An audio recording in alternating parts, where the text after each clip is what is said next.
الحمد لله رب العالمين والصلاة والسلام على سيد الأنبياء والمرسلين أما بعد فأعوذ بالله من الشيطان الرجيم بسم الله الرحمن الرحيم السلام عليكم ورحمة الله وبركاته۔ آج ہم انشاءاللہ عز و جل سورۃ البقرہ کی آیت نمبر 32 سے لے کر 34 تک کی تلاوت کریں گے اور انشاءاللہ عز و جل ان آیات کے قواعد سیکھیں گے۔ تو آئیے سبق شروع کرتے ہیں۔ اعوذ باللہ من الشیطان الرجیم، بسم اللہ الرحمن الرحیم۔ قالوا سبحانك لا علم لنا إلا ما علمتنا۔ قالوا میں قاف حرف مستعلیہ ہے، پر پڑھا جائے گا۔ سبحانک میں با حرف قلقلہ ساکن ہے تو یہاں پر قلقلہ خوب ظاہر کریں گے۔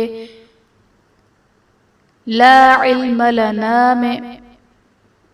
لنا میں الف سے پہلے زبر ہے، الف مدہ کا قاعدہ، اور حرف مدہ کے بعد حمزہ دوسرے کلمے میں ہے تو یہاں پر مد منفصل کا قاعدہ ہوگا۔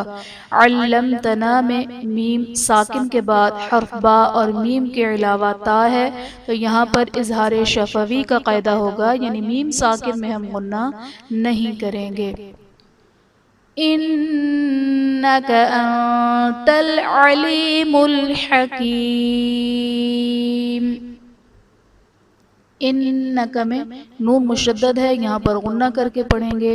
انت میں نون ساکن کے بعد حروف اخفا میں سے تا ہے تو یہاں پر اخفا کا قاعدہ ہوگا، یعنی نون ساکن میں ہم غنہ کر کے پڑھیں گے۔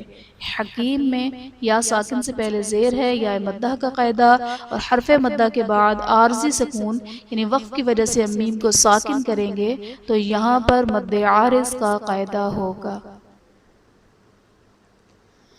قال جاء آدم أنبئهم بأسمائهم۔ جاء آدم میں جا پر کھڑا زبر ہے جو کہ الف مدہ کے قائم مقام ہے، اور حرف مدہ کے بعد حمزہ اسی کلمے میں ہے تو یہاں پر مد متصل کا قاعدہ ہوگا۔ انبئهم میں نون ساکن کے بعد حرف با ہے تو یہاں پر نون ساکن کو میم سے بدل کر اخفا کریں گے، یعنی غنہ کر کے پڑھیں گے، یہاں پر اقلاب کا قاعدہ ہوگا۔ انبئهم میں حمزہ ساکنہ ہے، جھٹکا دے کر پڑھیں گے، اور میم ساکن کے بعد حرف با ہے تو یہاں پر اخفاء شفوی کا قاعدہ ہوگا، یعنی میم ساکن میں ہم غنہ کر کے پڑھیں گے۔ بِأَسْمَائِهِمْ میں الف سے پہلے زبر ہے، الف مدہ کا قاعدہ، اور حرف مدہ کے بعد حمزہ اسی کلمے میں ہے تو یہاں پر مد متصل کا قاعدہ ہوگا۔ فَلَمَّا أَنبَأَهُم بِأَسْمَائِهِمْ قَالَ أَلَمْ أَقُل لَّكُمْ۔ فَلَمَّا میں میم مشدد ہے، یہاں پر غنہ کریں گے، الف سے پہلے زبر ہے، الف مدہ کا قاعدہ، اور حرف مدہ کے بعد حمزہ دوسرے کلمے میں ہے تو یہاں پر مد منفصل کا قاعدہ ہوگا۔ انبأهم میں نون ساکن کے بعد حرف با ہے تو یہاں پر نون ساکن کو میم سے بدل کر اخفا کریں گے، یعنی غنہ کر کے پڑھیں گے تو یہاں پر اقلاب کا قاعدہ ہوگا۔ انبأهم بأسمائهم میں میم ساکن کے بعد حرف با ہے تو یہاں پر اخفاء شفوی کا قاعدہ ہوگا، یعنی میم ساکن میں ہم غنہ کر کے پڑھیں گے۔ بِأَسْمَائِهِمْ میں الف سے پہلے زبر ہے، الف مدہ کا قاعدہ، اور حرف مدہ کے بعد حمزہ اسی کلمے میں ہے تو یہاں پر مد متصل کا قاعدہ ہوگا۔ بِأَسْمَائِهِمْ قَالَ میں میم ساکن کے بعد حرف با اور میم کے علاوہ قاف ہے تو یہاں پر اظہار شفوی کا قاعدہ ہوگا، یعنی میم ساکن میں ہم غنہ نہیں کریں گے۔ علم اقل میں میم ساکن کے بعد حرف با اور میم کے علاوہ حمزہ ہے تو یہاں بھی اظہار شفوی کا قاعدہ ہوگا، یعنی میم ساکن میں ہم غنہ نہیں کریں گے۔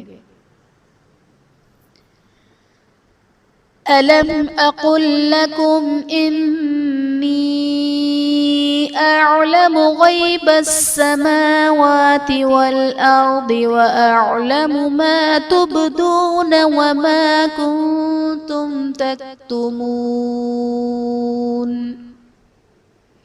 انی میں نون مشدد ہے، یہاں پر غنہ کریں گے، یا ساکن سے پہلے زیر ہے، یا مدہ کا قاعدہ، اور حرف مدہ کے بعد حمزہ دوسرے کلمے میں ہے تو یہاں پر مد منفصل کا قاعدہ ہوگا۔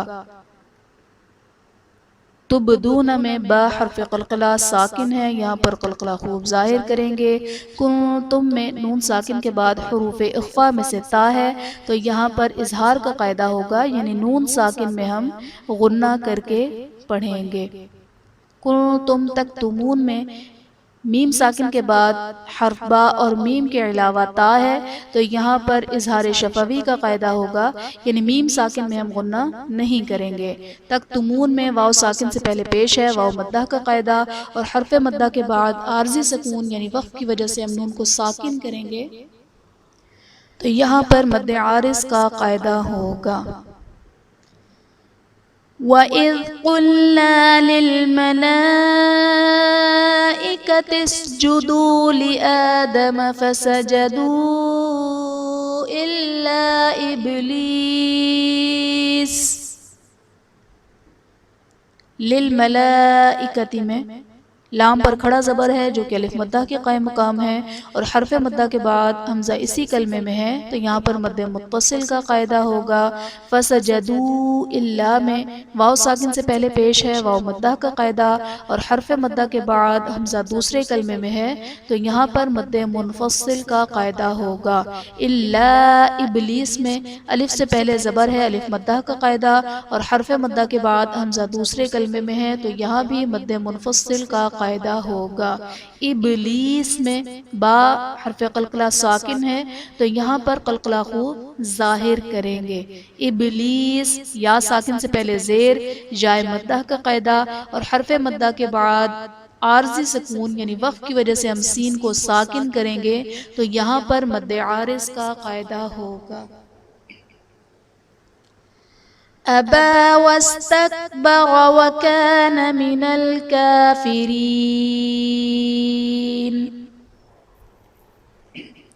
کافرین میں کاف پر کھڑا زبر جو کہ الف مدہ کے قائم مقام ہے، اس لیے ہم اسے ایک الف یعنی دو حرکات کے برابر کھینچ کر پڑھیں گے۔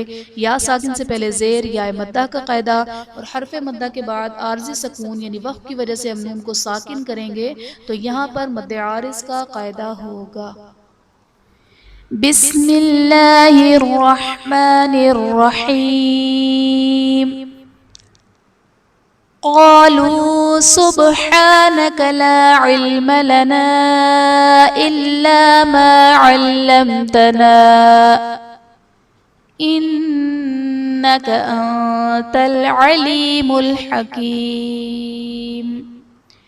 قال يا آدم أنبئهم بأسمائهم فلما أنبأهم بأسمائهم قال ألم أقل لكم إني أعلم غيب السماوات والأرض وأعلم ما تبدون وما كنتم تكتمون۔ وَإِذْ قُلْنَا لِلْمَلَائِكَةِ اسْجُدُوا لِآدَمَ فَسَجَدُوا إِلَّا إِبْلِيسَ أَبَى وَاسْتَكْبَرَ وَكَانَ مِنَ الْكَافِرِينَ۔ آمنت بالله صدق الله العظيم۔ آخر میں اللہ تبارک و تعالیٰ سے دعا ہے کہ وہ ہمیں اخلاص کے ساتھ قرآن پاک کو پڑھنے، سمجھنے، اس پر عمل کرنے اور دوسروں کو سکھانے کی سعادت عطا فرمائے۔ آمین آمین یا رب العالمین بجاہ النبی الامین وصلی اللہ تعالی علیہ وسلم۔ السلام علیکم ورحمۃ اللہ وبرکاتہ۔